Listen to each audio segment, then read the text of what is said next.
नमस्कार दोस्तों, आप सभी का स्वागत है। आज के वीडियो में हम श्रीमद् भागवत गीता के 13वें अध्याय का महात्म्य पढ़ेंगे। उसके बाद हम अध्याय पढ़ेंगे। चलिए शुरू करते हैं महात्म्य।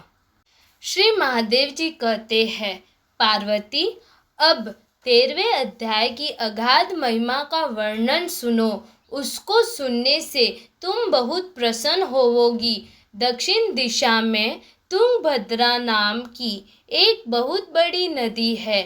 उसके किनारे हरिहरपुर नामक रमणीय नगर बसा हुआ है।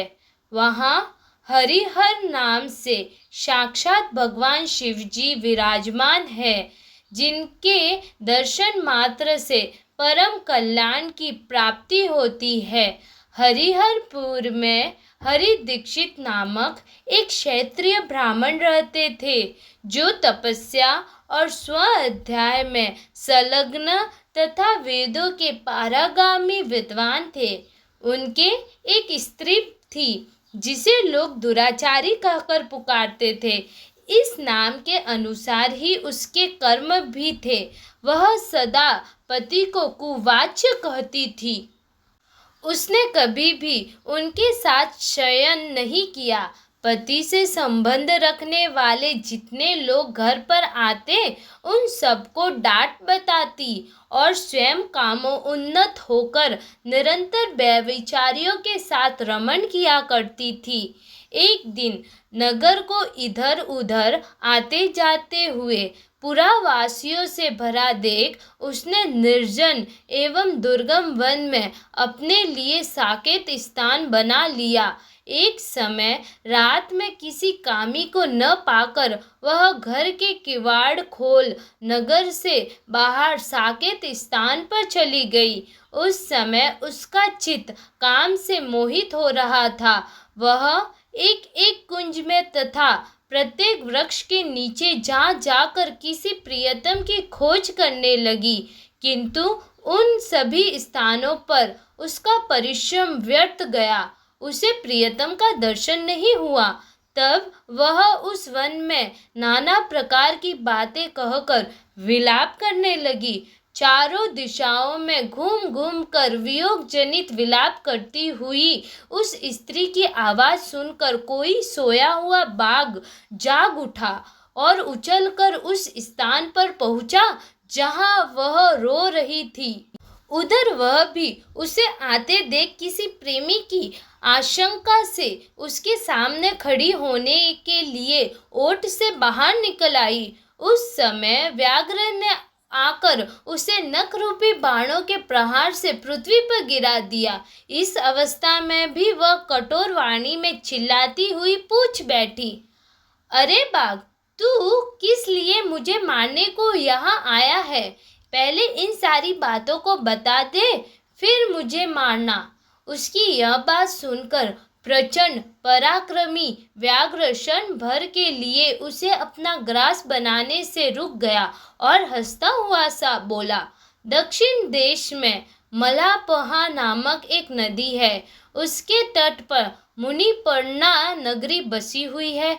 वहाँ पंचलिंग नाम से प्रसिद्ध साक्षात भगवान शंकर निवास करते हैं। उसी नगरी में मैं ब्राह्मण कुमार होकर रहता था। नदी के किनारे अकेला बैठा रहता और जो यज्ञ के अधिकारी नहीं है, उन लोगों से भी यज्ञ कराकर उनका अन्न खाया करता था। इतना ही नहीं, धन के लोभ से मैं सदा अपने वेद पाठ के फल को भी बेचा करता था।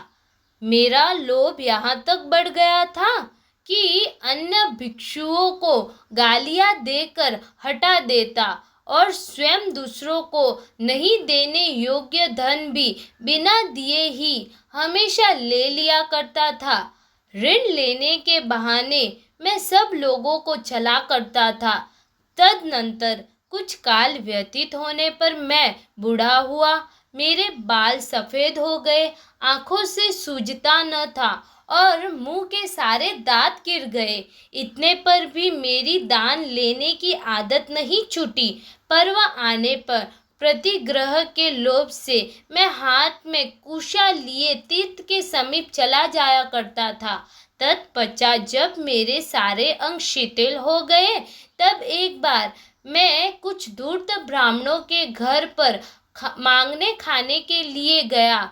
उसी समय मेरे पैर में कुत्ते ने काट लिया। तब मैं मूर्छित होकर क्षण भर में पृथ्वी पर गिर पड़ा। मेरे प्राण निकल गए। उसके बाद मैं इसी व्याघ्र योनि में उत्पन्न हुआ। तब से इस दुर्गम वन में रहता हूँ तथा अपने पूर्व पापों को याद करके कभी धर्मनिष्ठ महात्मा, यति, साधु पुरुष तथा सती स्त्रियों को मैं नहीं खाता। पापी, दुराचारी तथा कुल्टा स्त्रियों को ही मैं अपना भक्ष्य बनाता हूँ। अंतः कुल्टा होने के कारण तू अवश्य ही मेरा ग्रास बनेगी। यह कहकर वह अपने कठोर नखों से उसके शरीर के टुकड़े टुकड़े करके खा गया।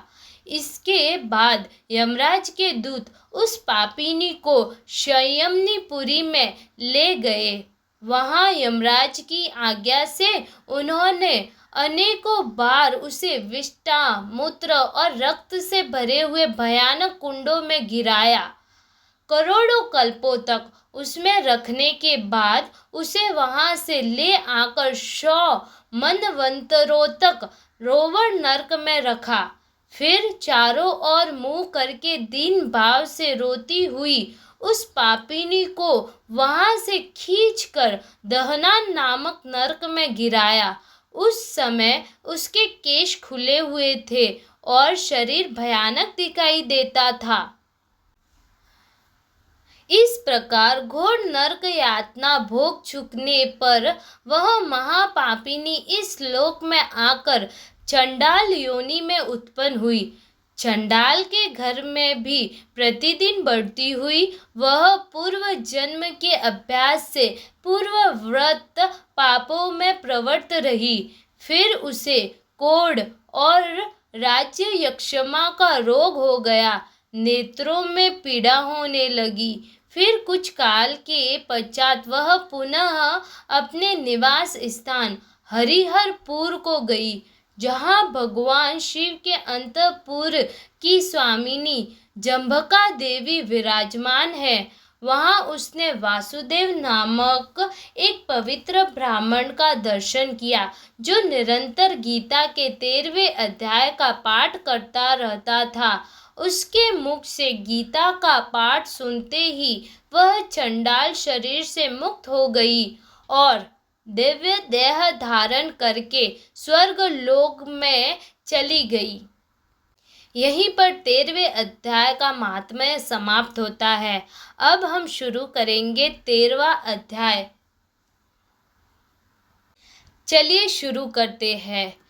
उसके उपरांत श्री कृष्ण भगवान फिर बोले, हे अर्जुन, यह शरीर क्षेत्र है ऐसे कहा जाता है, और इसको जो जानता है उसको क्षेत्रज्ञ ऐसा उनके तत्व को जानने वाले ज्ञानी जन कहते हैं। और हे अर्जुन, तू सब क्षेत्रों में क्षेत्रज्ञ अर्थात जीव आत्मा भी मेरे को ही जान, और क्षेत्रज्ञ का अर्थात विकार सहित प्रकृति का और पुरुष का जो तत्व से जानना है वह ज्ञान है, ऐसा मेरा मत है। इसीलिए वह क्षेत्र जो है और जैसा है तथा जिन विकारों वाला है और जिस कारण से जो हुआ है, तथा वह क्षेत्रज्ञ भी जो है और जिस प्रभाव वाला है, वह सब संक्षेप से मेरे से सुन। यह क्षेत्र और क्षेत्रज्ञ का तत्व ऋषियों द्वारा बहुत प्रकार से कहा गया है, अर्थात समझाया गया है, और नाना प्रकार के वेद मंत्रों से विभाग पूर्वक कहा गया है, तथा अच्छी प्रकार निश्चय किए हुए युक्ति युक्त ब्रह्म सूत्र के पदों द्वारा भी वैसे ही कहा गया है। हे अर्जुन, वही मैं तेरे लिए कहता हूँ कि 5 महाभूत अर्थात आकाश, वायु, अग्नि, जल और पृथ्वी का सूक्ष्म भाव अहंकार, बुद्धि और मूल प्रकृति अर्थात त्रिगुणमयी माया भी तथा 10 इंद्रिया अर्थात श्रोत्र, त्वचा, नेत्र, रसना और घ्राणा एवं वाक, हस्त, पाद, उपस्थ और गुदा, एक मन और 5 इंद्रियों के विषय अर्थात शब्द, स्पर्श, रूप, रस और गंध तथा इच्छा, द्वेष, सुख, दुख और स्थूल देह का पिंड एवं चेतना और धृति, इस प्रकार यह क्षेत्र विकारों के सहित संक्षेप से कहा गया है।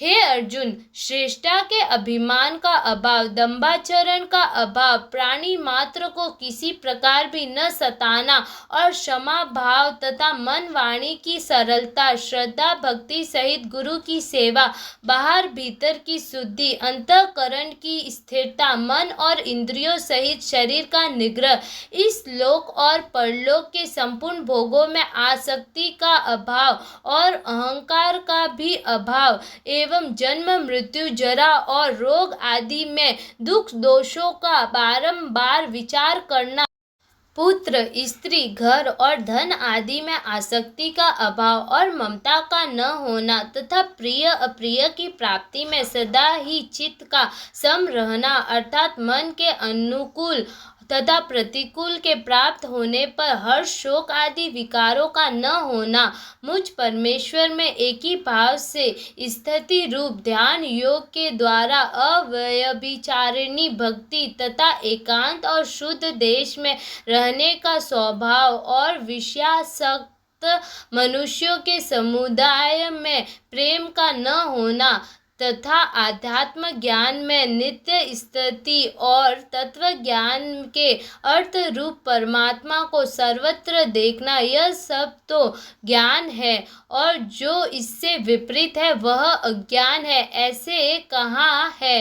हे अर्जुन, जो जानने के योग्य है तथा जिसको जानकर मनुष्य परमानंद को प्राप्त होता है उसको अच्छी प्रकार कहूँगा। वह आदि रहित परम ब्रह्मा अकथनीय होने से न सत कहा जाता है और न असत ही कहा जाता है, परंतु वह सब ओर से हाथ पैर वाला एवं सब ओर से नेत्र, सिर और मुख वाला तथा सब ओर से श्रोत्र वाला है, क्योंकि वह संसार में सबको व्याप्त करके स्थित है और संपूर्ण इंद्रियों के विषयों को जानने वाला है, परंतु वास्तव में सब इंद्रियों से रहित है तथा आसक्ति रहित और गुणों से अतीत हुआ भी अपनी योग माया से सबको धारण पोषण करने वाला और गुणों को भोगने वाला है तथा वह परमात्मा चराचर सब भूतों के बाहर भीतर परिपूर्ण है और चर अचर रूप भी वही है और वह सूक्ष्म होने से अविवेक्य है तथा अति समीप में और दूर में भी स्थित वही है और वह विभाग रहित एक रूप से आकाश के सदृश परिपूर्ण हुआ भी चराचर संपूर्ण भूतों में पृथक पृथक के सदृश स्थित प्रतीत होता है तथा वह जानने योग्य परमात्मा विष्णु रूप से भूतों को धारण पोषण करने वाला और रुद्र रूप से संहार करने वाला तथा ब्रह्मा रूप से सबका उत्पन्न करने वाला है। वह ब्रह्मा ज्योतियों का भी ज्योति एवं माया से अति परे कहा जाता है तथा वह परमात्मा बोध स्वरूप और जानने के योग्य है एवं तत्व ज्ञान से प्राप्त होने वाला और सबके हृदय में स्थित है। हे अर्जुन, इस प्रकार क्षेत्र तथा ज्ञान और जानने योग्य परमात्मा का स्वरूप संक्षेप से कहा गया। इसको तत्व से जानकर मेरा भक्त मेरे स्वरूप को प्राप्त होता है। हे अर्जुन, प्रकृति अर्थात त्रिगुणमयी मेरी माया और जीव आत्मा अर्थात क्षेत्रज्ञ, इन दोनों को ही तू अनादि जान और राग द्वेष आदि विकारों को तथा त्रिगुणात्मक संपूर्ण पदार्थों को भी प्रकृति से ही उत्पन्न हुए जान, क्योंकि कार्य और करण के उत्पन्न करने में हेतु प्रकृति कही जाती है और जीवात्मा सुख दुखों के भोक्तापन में अर्थात भोगने में हेतु कहा जाता है। परंतु प्रकृति में स्थित हुआ ही पुरुष प्रकृति से उत्पन्न हुए त्रिगुणात्मक सब पदार्थों को भोगता है और इन गुणों का संग ही इस जीव आत्मा के अच्छे बुरी योनि में जन्म लेने में कारण है। वास्तव में तो यह पुरुष इस देह में स्थित हुआ भी पर अर्थात त्रिगुणमयी माया से सर्वथा अतीत ही है।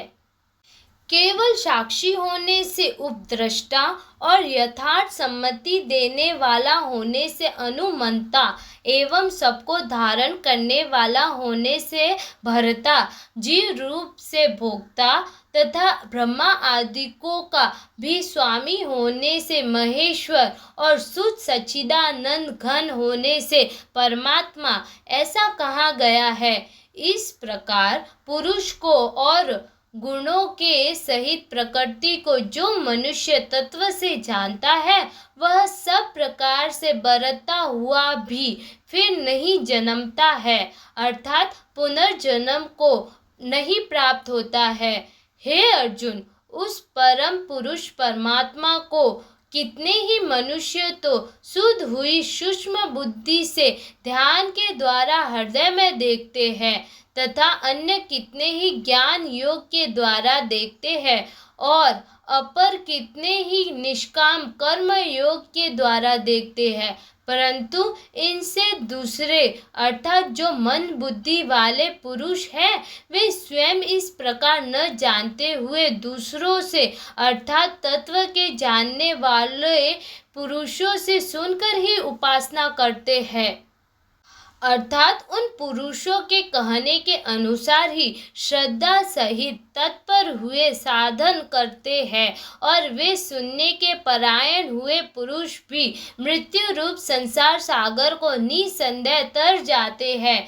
हे अर्जुन, यावन मात्र जो कुछ भी स्थावर जड़मग वस्तु उत्पन्न होती है उस संपूर्ण को तू क्षेत्र और क्षेत्रज्ञ के संयोग से ही उत्पन्न हुई जान अर्थात प्रकृति और पुरुष के परस्पर के संबंध से ही संपूर्ण जगत की स्थिति है। वास्तव में तो संपूर्ण जगत नाशवान और क्षणभंगुर होने से अनियत है। इस प्रकार जानकर जो पुरुष नष्ट होते हुए सब चराचर भूतों में नाश रहित परमेश्वर को समभाव से स्थित देखता है वही देखता है, क्योंकि वह पुरुष सब में समभाव से स्थित हुए परमेश्वर को समान देखता हुआ अपने द्वारा आपको नष्ट नहीं करता है अर्थात शरीर का नाश होने से अपने आत्मा का नाश नहीं मानता है, इससे वह परम गति को प्राप्त होता है।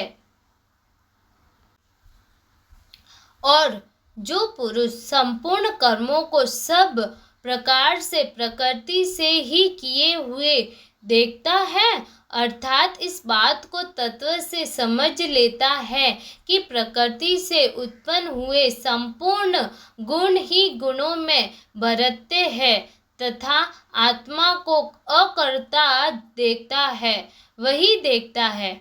और यह पुरुष जिस काल में भूतों के न्यारे न्यारे भाव को एक परमात्मा के संकल्प के आधार स्थित देखता है तथा उस परमात्मा के संकल्प से ही संपूर्ण भूतों का विस्तार देखता है, उस काल में सच्चिदानंद घन ब्रह्म को प्राप्त होता है। हे अर्जुन, अनादि होने से और गुणातीत होने से यह अविनाशी परमात्मा शरीर में स्थित हुआ भी वास्तव में न करता है और न लिपायमान होता है।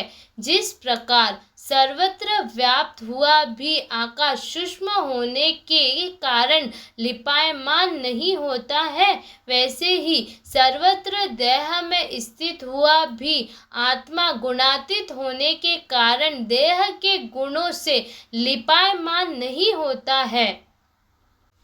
हे अर्जुन, जिस प्रकार एक ही सूर्य इस संपूर्ण ब्रह्मांड को प्रकाशित करता है, उसी प्रकार एक ही आत्मा संपूर्ण क्षेत्र को प्रकाशित करता है। अर्थात नित्य बोध स्वरूप एक ही आत्मा की ही सत्ता से संपूर्ण जड़ वर्ग प्रकाशित होता है।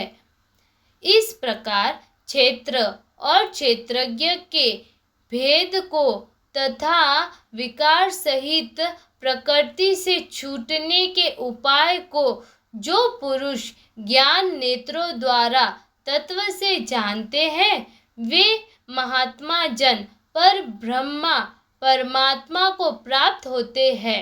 ओम नमो भगवते वासुदेवाय नमः। यहीं पर 13वें अध्याय की समाप्ति होती है। अगर आपको ये वीडियो अच्छा लगा हो तो इसे लाइक और शेयर ज़रूर करें। ऐसे ही वीडियोस को देखने के लिए चैनल को सब्सक्राइब करें। वीडियो को अंत तक देखने के लिए आप सभी का धन्यवाद।